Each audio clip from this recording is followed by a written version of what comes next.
Everyone, आज हम discuss करेंगे structures of pyrrole, furan and thiophene. अगर हम बात करें आपका जो पायरोल है वो आपका नाइट्रोजन कंटेनिंग हेट्रोसाइक्लिक कंपाउंड है। सिमिलरली फ्यूरेन आपका ऑक्सीजन कंटेनिंग हेट्रोसाइक्लिक कंपाउंड है एंड थायोफीन सल्फर कंटेनिंग आपका हेट्रोसाइक्लिक कंपाउंड है। तो यहाँ पर आपका जो पायरोल का फॉर्मूला में केमिकल फॉर्मूला, फ्यूरेन और थायोफीन का केमिकल फॉर्मूला मेंशन है।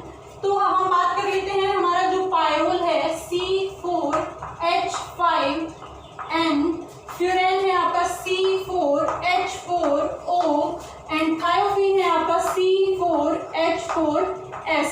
तो अगर हम यहाँ पर देखें तो हमारे पास कार्बन है और नाइट्रोजन है, हेट्रोसाइक्लिक कंपाउंड है। दैट मीन्स टोटल यहाँ पर हमारे पास 4 कार्बन 1 नाइट्रोजन। दैट मीन्स ये क्या है आपके 5 मेंबर्ड हेट्रोसाइक्लिक कंपाउंड्स हैं।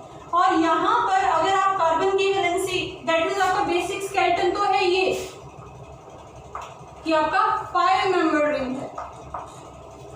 हाँ जी, सेम यही 4 कार्बन और 1 ऑक्सीजन, 5 मेंबर रिंग होगी आपकी। हाँ जी, तो ये हो गए आपका बेसिक स्केलेटन। तो अगर हम स्ट्रक्चर्स की बात कर रहे हैं तो बेसिक स्केलेटन ये रहेगा आपका। इसके अलावा अब आपको हाइड्रोजन फिट करने हैं यहाँ पर। तो अगर मैं हाइड्रोजन की बात करूँ तो 5 हाइड्रोजन है यहाँ पर, वहाँ 4 और सेम ऐसे थायोफीन में भी आपके 4 हाइड्रोजन है। हमें अपने कार्बन की वैलेंसी भी कंप्लीट करनी है और अपने हेटेरो एटम्स की वैलेंसी भी कंप्लीट करनी है। आपका जो कार्बन है वो तो टेट्रावैलेंट होता है, नाइट्रोजन आपका क्या रहता है, नाइट्रोजन ट्राइवैलेंट रहता है, ऑक्सीजन और सल्फर क्या है आपके डाइवैलेंट एटम्स हैं।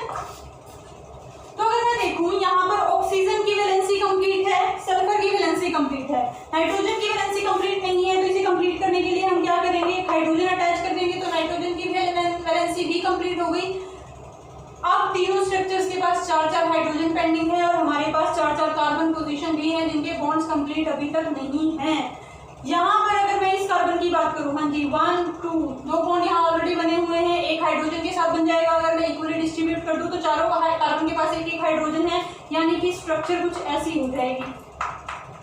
अभी भी आपके कार्बन की वैलेंसी कंप्लीट नहीं है। तो कार्बन की वैलेंसी कंप्लीट करने के लिए अगर मैं इसका स्ट्रक्चर इस तरह से कंप्लीट कर दूं, यानी इसे एक कॉन्जुगेटेड डाइईन की फॉर्म में ले आऊं, तो मेरे चारों कार्बन की टेट्रा वैलेंसी भी कंप्लीट हो गई, मेरे नाइट्रोजन की वैलेंसी भी कंप्लीट हो गई है। हमारा जो स्ट्रक्चर है यानी कि C4H5N यहाँ पर कंप्लीट हो गया, यानी कि हमने कंप्लीटली जस्टिफाई कर दिया है अपनी स्ट्रक्चर को with the valency of individual atoms. आपके सभी एटम्स की वैलेंसी भी हमने कंप्लीट कर दी है और अपना केमिकल स्ट्रक्चर भी बना दिया है। सिमिलरली आपका फ्यूरेन के लिए भी कुछ इस तरह का स्ट्रक्चर हो जाना चाहिए और थायोफीन के लिए भी कुछ इस तरह का स्ट्रक्चर हो जाना चाहिए, यानी कि आपकी ये स्ट्रक्चर हो जानी चाहिए आपकी पायरोल, फ्यूरेन और थायोफीन के लिए। तो अगर मैं यहाँ से बात करूँ तो यहाँ से मुझे नजर आ रहा है हर एक स्ट्रक्चर में मुझे ये नजर आ रहा है कि आपका जो पायरोल है, फ्यूरेन है और थायोफीन है, एक चीज यहाँ पर कॉमन है।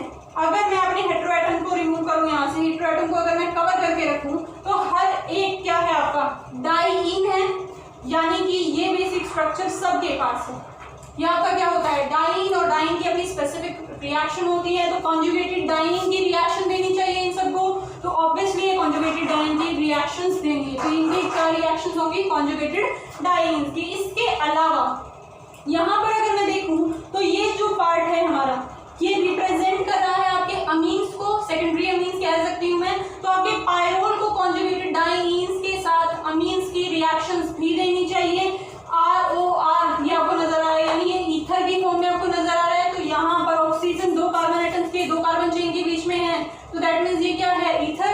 तो यहाँ पर कॉन्जुगेटेड डाइईन्स प्लस ईथर की और यहाँ पर कॉन्जुगेटेड डाइईन्स प्लस थायो ईथर्स की रिएक्शन देनी चाहिए आपके इन कंपाउंड्स को, यानी कि पायरोल को आपकी कॉन्जुगेटेड डाइईन्स और आपकी अमीन्स की रिएक्शन, फ्यूरेन को कॉन्जुगेटेड डाइईन्स और ईथर की रिएक्शन और आपके थायोफीन को कॉन्जुगेटेड डाइईन्स और थायो ईथर्स की रिएक्शन देनी चाहिए, जो कि ऑब्वियसली देते भी हैं।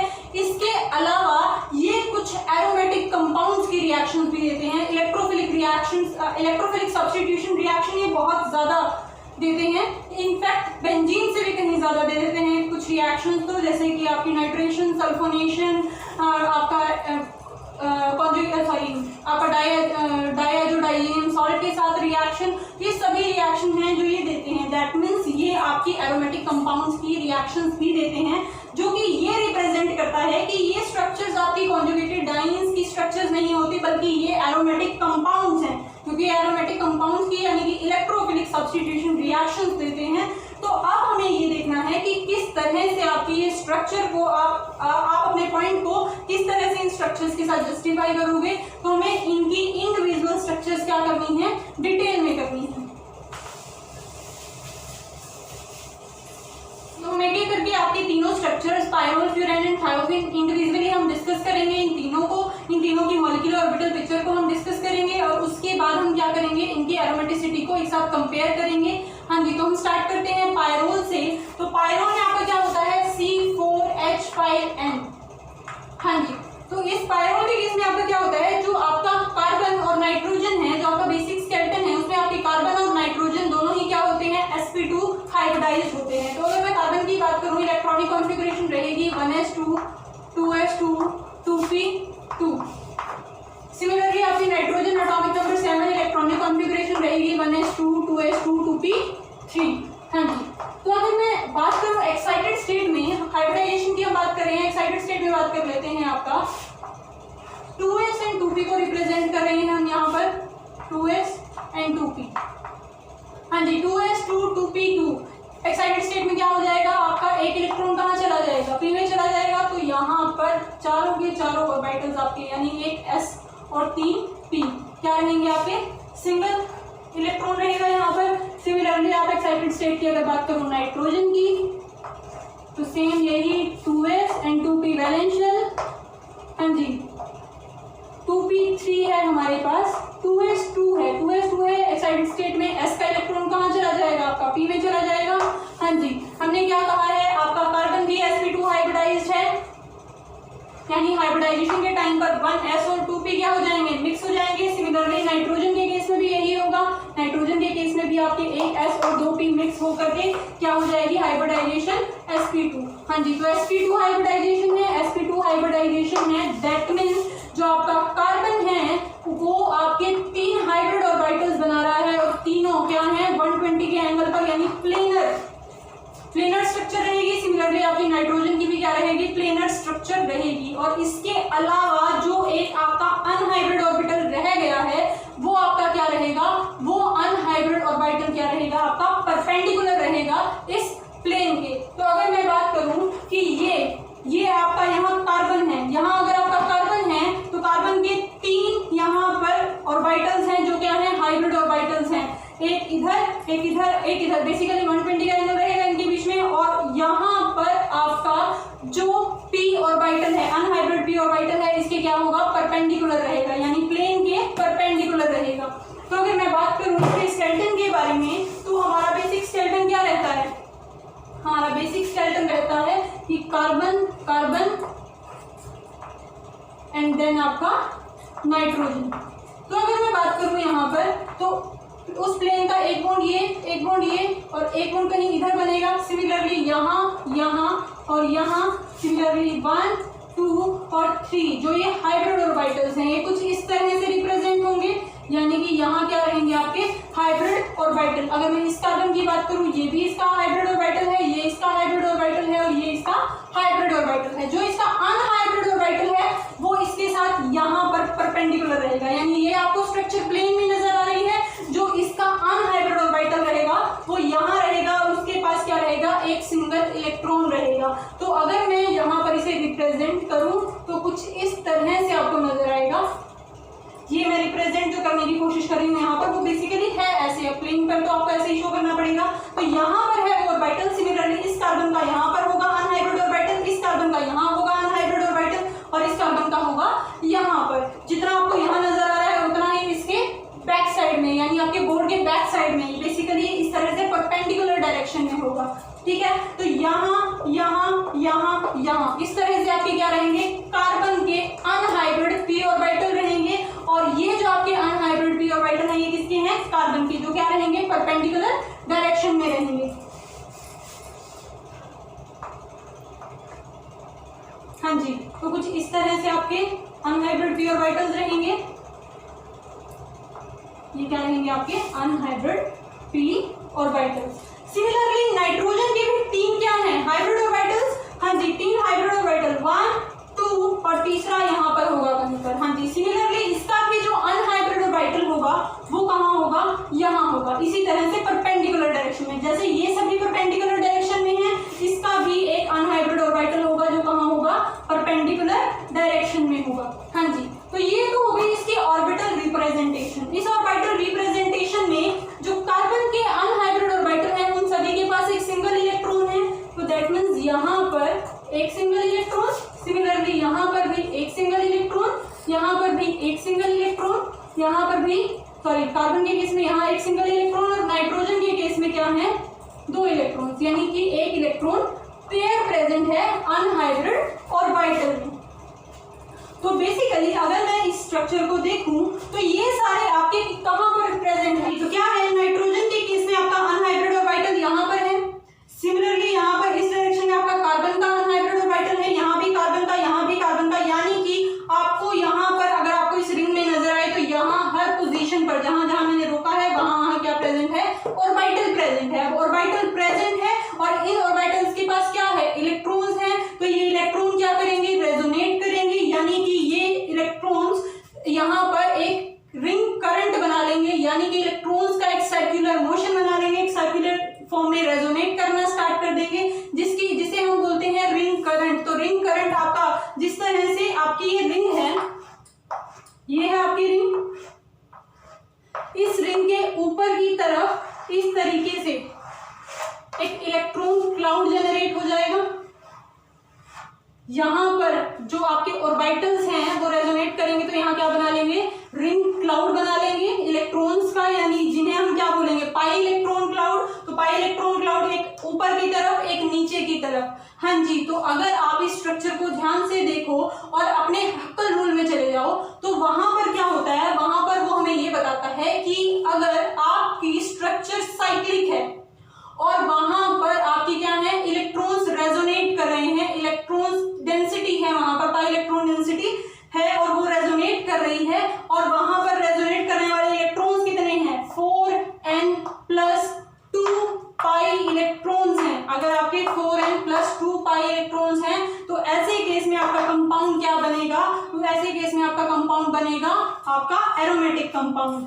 यहाँ पर हमने क्या देखा कि हमारे पास 3 हाइब्रिड ऑर्बिटल हैं और वो 3 हाइब्रिड ऑर्बिटल तो क्या कर रहे हैं एक अपने साथ वाले कार्बन के साथ या फिर नाइट्रोजन के साथ बॉन्ड बना रहा है, बाकी बचा हुआ हाइड्रोजन के साथ बॉन्ड बना रहा है, यानी 2 बॉन्ड तो या तो कार्बन कार्बन के साथ या फिर कार्बन नाइट्रोजन के साथ बन रहे हैं और एक बॉन्ड किसके साथ बन रहा है हाइड्रोजन का इन केस ऑफ कार्बन। अगर मैं नाइट्रोजन की बात करूं नाइट्रोजन ने 2 बॉन्ड बनाए हैं कार्बन नाइट्रोजन के और एक बॉन्ड बनाया है उसने हाइड्रोजन के साथ, और बाकी जो अनहाइब्रिड ऑर्बिटल्स हैं वो क्या करते हैं वो आपका रिंग करंट जनरेट करते हैं। और कितने इलेक्ट्रॉन्स हैं ये कार्बन का एक इलेक्ट्रॉन यानी 4 कार्बन के 4 इलेक्ट्रॉन और नाइट्रोजन का एक पेयर ऑफ इलेक्ट्रॉन, तो टोटल 6 इलेक्ट्रॉन हैं जो आपके रेजोनेट कर रहे हैं। तो अगर मैं यहाँ पर n की वैल्यू 1 पुट करूँ तो टोटल कितने आते हैं हमारे पास 6 पाई इलेक्ट्रॉन। तो अगर आपके 6 पाई इलेक्ट्रॉन रेजोनेट करते हैं तो ऐसे केस में आपकी स्ट्रक्चर क्या रहती है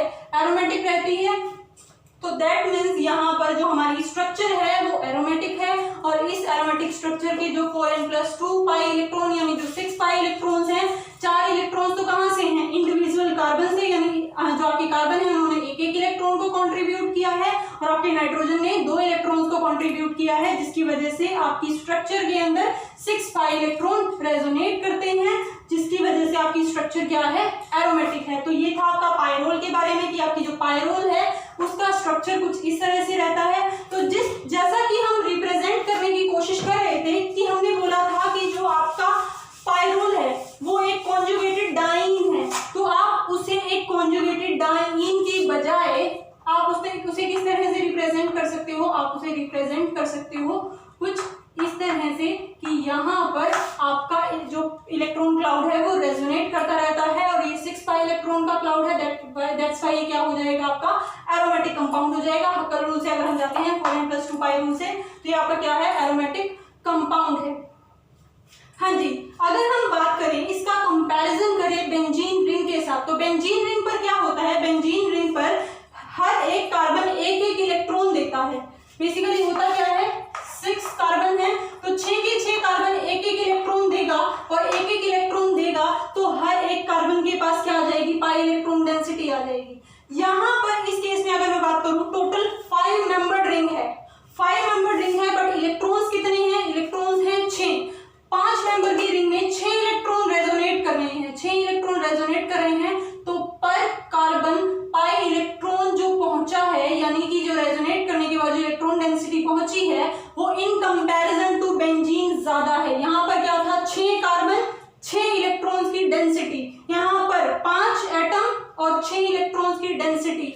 एक एक्स्ट्रा इलेक्ट्रॉन किसने दिया है, नाइट्रोजन ने, तो नाइट्रोजन के पास बेसिकली 2 इलेक्ट्रॉन की डेंसिटी होनी चाहिए थी, पर जब रेजोनेट कर रहा है तो सबके पास ही जाएगी, तो दैट्स व्हाई यहाँ पर इन कंपैरिजन टू बेंजीन आपके पास कार्बन एटम्स के पास ज्यादा इलेक्ट्रॉन डेंसिटी आ जाती है। इसी वजह से आपको आपके स्ट्रक्चर में, आपके बुक के अंदर जो स्ट्रक्चर नजर आएगी वो कुछ इस तरह से नजर आएगी कि इस इलेक्ट्रॉन डेंसिटी पर आपको नेगेटिव, यानी इस पाई इलेक्ट्रॉन क्लाउड पर आपको रिंग के अंदर नेगेटिव चार्ज मिलेगा और नाइट्रोजन पर पॉजिटिव।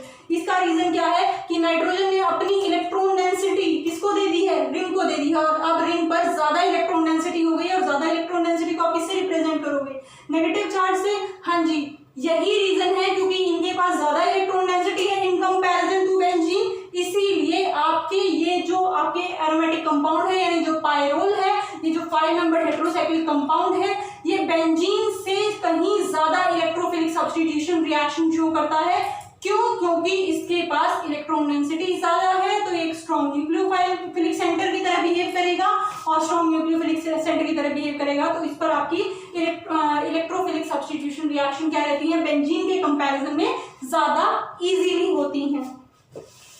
हाँ जी, तो ये सब था आपका पायरोल के बारे में। नेक्स्ट हम डिस्कस करते हैं structure of furan, molecular orbital structure of furan की हम बात करेंगे, C4H4O।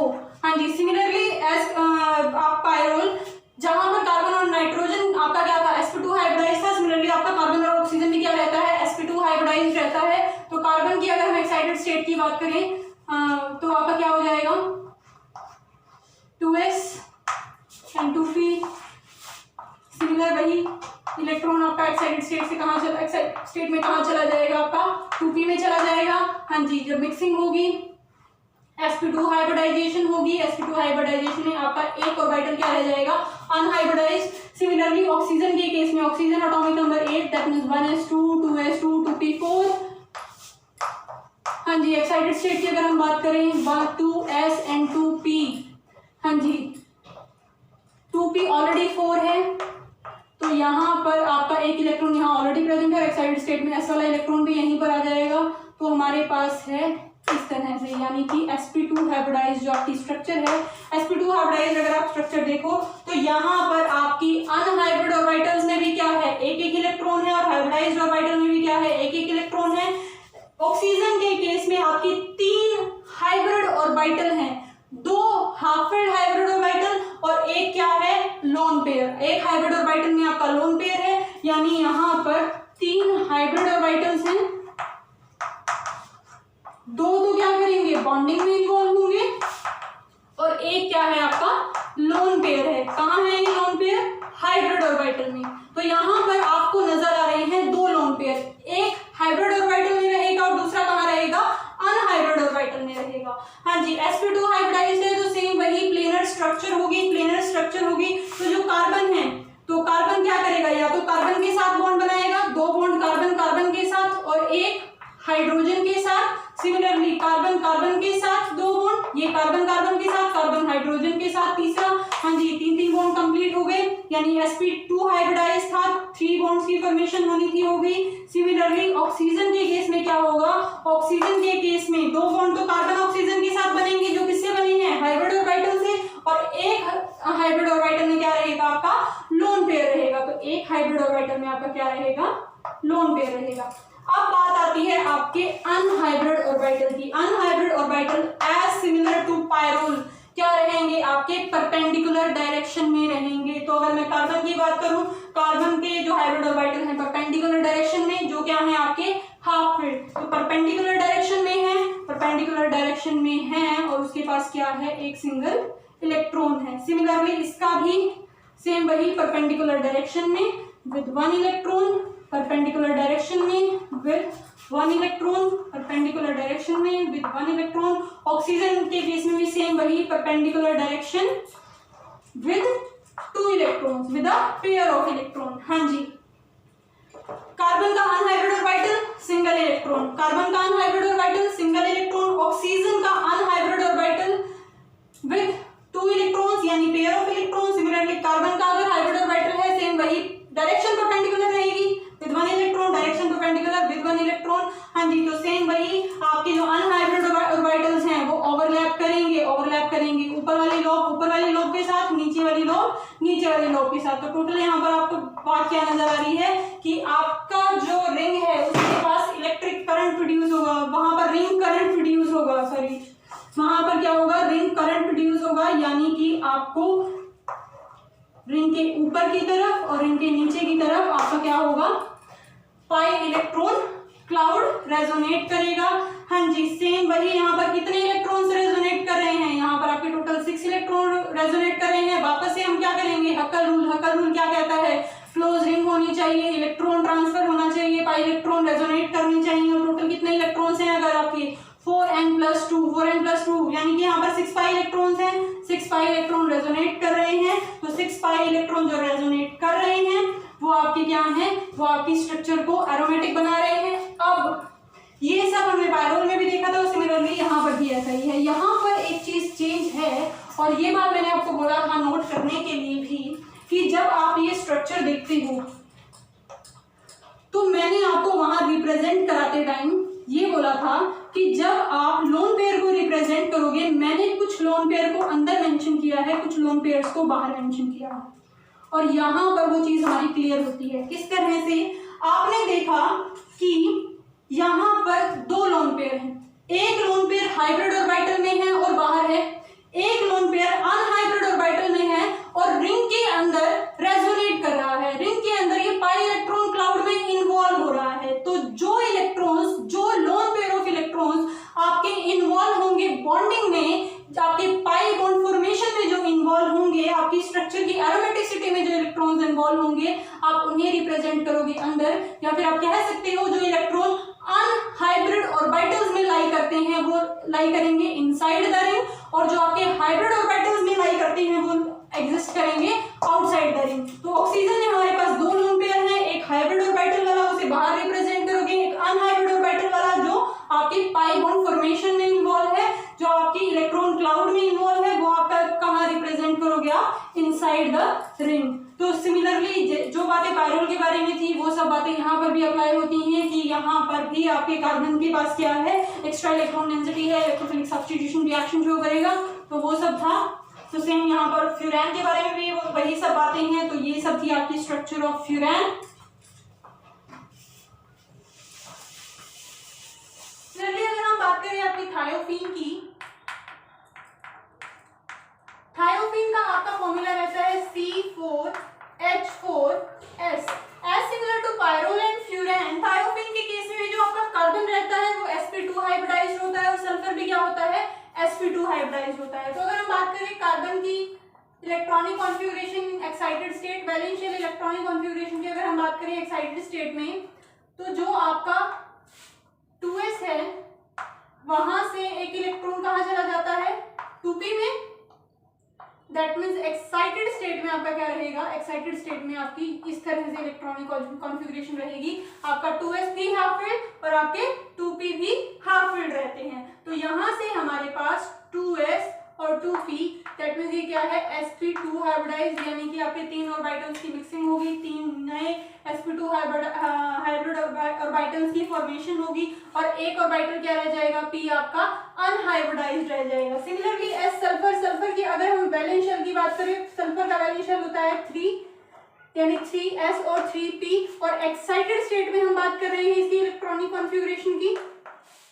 हाँ जी, तो इस केस में क्या होगा, as similar to oxygen, oxygen family से बिलोंग करता है, तो वैसा ही कुछ होगा। एस के जो इलेक्ट्रॉन है वो एक्साइटेड स्टेट में कहाँ चले जाएंगे, पी के पास ऑलरेडी 4 इलेक्ट्रॉन्स होते हैं।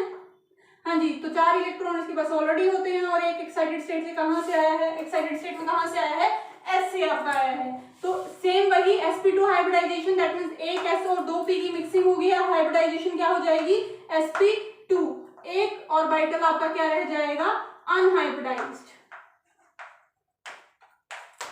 हाँ जी, तो ये आपका रहता है कार्बन और सल्फर के केस में। तो जब बॉन्डिंग की बात आएगी तो क्या होगा, जो आपका कार्बन है या तो वो अपने एडजेसेंट वाले कार्बन के साथ, क्योंकि 3 sp2 हाइब्रिडाइज्ड ऑर्बिटल हैं, तो वो क्या करेंगे, सिग्मा बॉन्ड फॉर्मेशन में इन्वॉल्व होते हैं कार्बन के तीनों sp2 हाइब्रिड ऑर्बिटल्स। तो या तो वो अपने एडजेसेंट वाले कार्बन के साथ, 2 सिग्मा बॉन्ड अपने एडजेसेंट वाले कार्बन के साथ as similar to pyrrole and furan, और एक किसके साथ बना लेगा, हाइड्रोजन के साथ। या फिर जो आपका कार्बन है, एक कार्बन कार्बन के साथ सिग्मा बॉन्ड, एक कार्बन सल्फर के साथ और तीसरा कार्बन हाइड्रोजन के साथ। सिमिलरली ये वाले के साथ भी यही होगा। तो 3 सिग्मा बॉन्ड फॉर्मेशन हो जाएंगी। अब रह गया इनके पास एक ऑर्बिटल जो कैसा है, अनहाइब्रिड p ऑर्बिटल है। तो अनहाइब्रिड p ऑर्बिटल क्या होगा, आपकी इस प्लेनर स्ट्रक्चर sp2 से जो प्लेनर आई है उसके परपेंडिकुलर डायरेक्शन में इन सबके पास क्या है, एक अनहाइब्रिड p ऑर्बिटल है, अनहाइब्रिड p ऑर्बिटल है। और इस अनहाइब्रिड p ऑर्बिटल चारों कार्बन के केस में सिमिलरली ऐसे ही होगा, और इनके पास क्या है, हाफ फिल्ड ऑर्बिटल है, यानी कि सिंगल इलेक्ट्रॉन है। तो हर एक कार्बन के पास क्या है, एक unhybrid orbital with a single electron. और सल्फर के केस में क्या है, सल्फर के केस में sp2 हाइब्रिडाइजेशन है, सेम वही 3 sp2 हाइब्रिड ऑर्बिटल हैं, और ये तीनों ऑर्बिटल जो हैं आपके, इन तीनों में से जो 2 ऑर्बिटल हैं वो तो सिग्मा बॉन्ड फॉर्मेशन कर लेंगे, और एक हाइब्रिड ऑर्बिटल के पास क्या होगा, लोन पेयर होगा। एक हाइब्रिड ऑर्बिटल क्या कंटेन करेगा, लोन पेयर कंटेन करेगा।